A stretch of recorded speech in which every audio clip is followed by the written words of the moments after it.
Rats. For most people, the word brings to mind images of huge disease-carrying creatures. The media feed us stories of big black rats scurrying our streets, spreading an untold number of deadly diseases and just waiting for a chance to get into your home. We bring you the story of the domestic rat, disease-carrying vermin, or the ideal modern companion.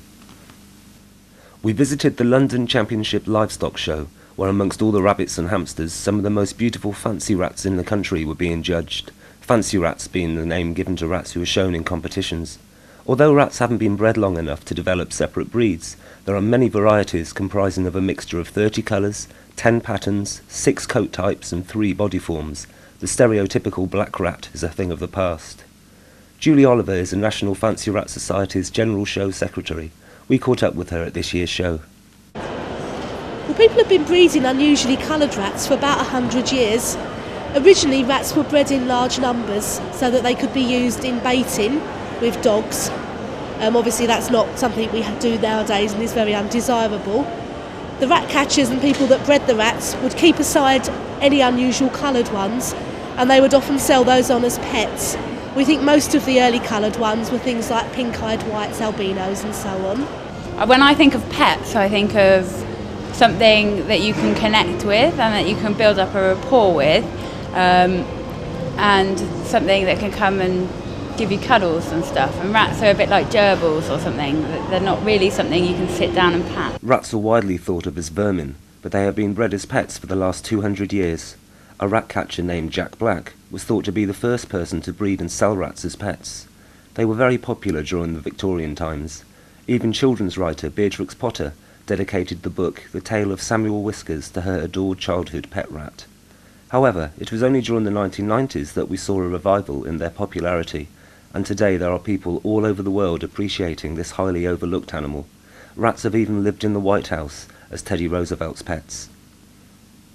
The NFRS itself was actually formed just over 25 years ago now, and since then the breeding and showing of rats has really taken off, and there are also several regional clubs. We exchange newsletters with clubs in several other countries, mostly in Europe but also in the United States. Our judges regularly go over there to judge, and their judges also come here. In fact, quite a few of our rats have been exported to other countries, and also we have imported some. Julie Parker owns and operates an internet company called Acrorats. She sells products designed specifically for pet rats and has kept them herself for a number of years. I've kept rats for on and off since I was quite young. I'm 30 and something now, so about 20 years ago I had my first 2 rats and was besotted with them. So much nicer than hamsters and gerbils and other small furries, which I'm sure are lovely, but for me it had to be rats. Then left it for years, had children, looking for small pets. We had a cat, so obviously dogs and things were out of the question. Had another 2 rats and then a few more, and keep sneaking a few more in, and up to 10 now, which is about the right number for what we need, but I'd be lost without them, I really would. Rats have been worshipped by many different religions for hundreds of years. They have been considered signs of wealth, good luck and prosperity, from the ancient Egyptians and Romans to the Japanese, even in some areas of Turkey. The rat is the first animal in the Chinese zodiac due to its intelligence and cunning, and Japanese people believe that if they lay out rice cakes on New Year's Eve and a rat gnaws on one, it foretells a good harvest. There is a temple in India called Karni Devai, where rats are so sacred that to kill one in the temple means you have to offer a solid gold life-size replica as an apology. Well, rats are judged in varieties on their type, which means the shape of the rat and what it looks like, and also on their colour and markings. Because rats are all one type of rat, they are all judged together, but obviously, for example, a Rex rat needs to have curly fur, so quite a lot of the marks for its standard are given for the curl. Rats with patterns on, like this one, who's a capped rat, they'll have marks for the patterns that they have and so on. There are about 30 recognised varieties of rats, plus about an additional 20 newer varieties that are still being developed. There's also rats with ears on the sides of their head, which are called Dumbos. Those are relatively new, and those are available in all the colours as well.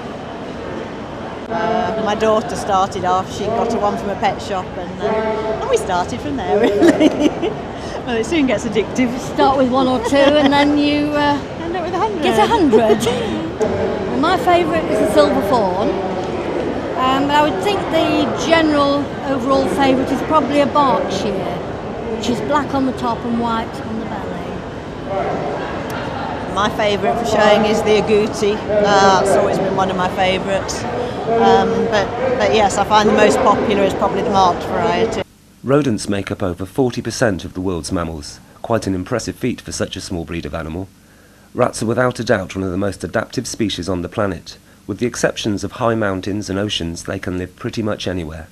They can climb up almost any surface, leap up to 4 feet and fit through some openings only big enough for their head.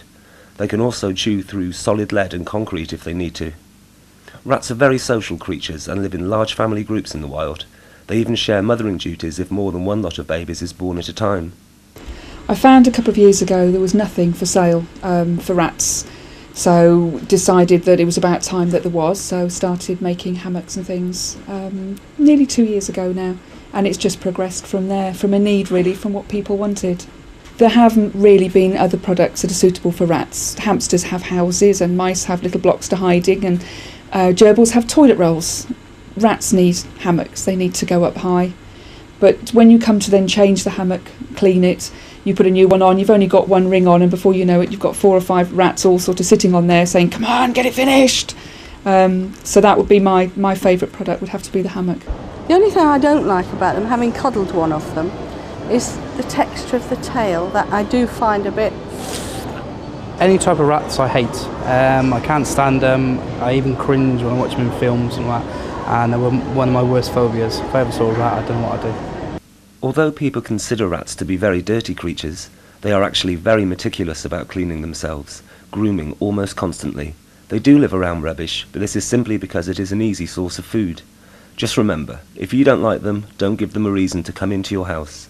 Studies have found that by simply cleaning up streets and alleyways, the rat population reduced by up to 75%. I've got 15 here today, 15 or 16 here today, but I say about 100 at home. The more attention they get, the more they like it. Yeah. Oh yes, I agree. You agree? You wouldn't, if you tried to bring out one that didn't like being out, then it wouldn't show well anyway, so you can only win with a happy rat. Rats, I believe, have a bad reputation because everybody automatically assumes, oh, the plague, disease carriers, vermin, in places that you wouldn't really want to see them, encouraged in gardens by humans, unfortunately, who then give them a bad press. I do a lot of ratty PR days. I go to the local folk museum and we talk about Victorian days. I go to any event I can go to try and sort of promote rats as pets.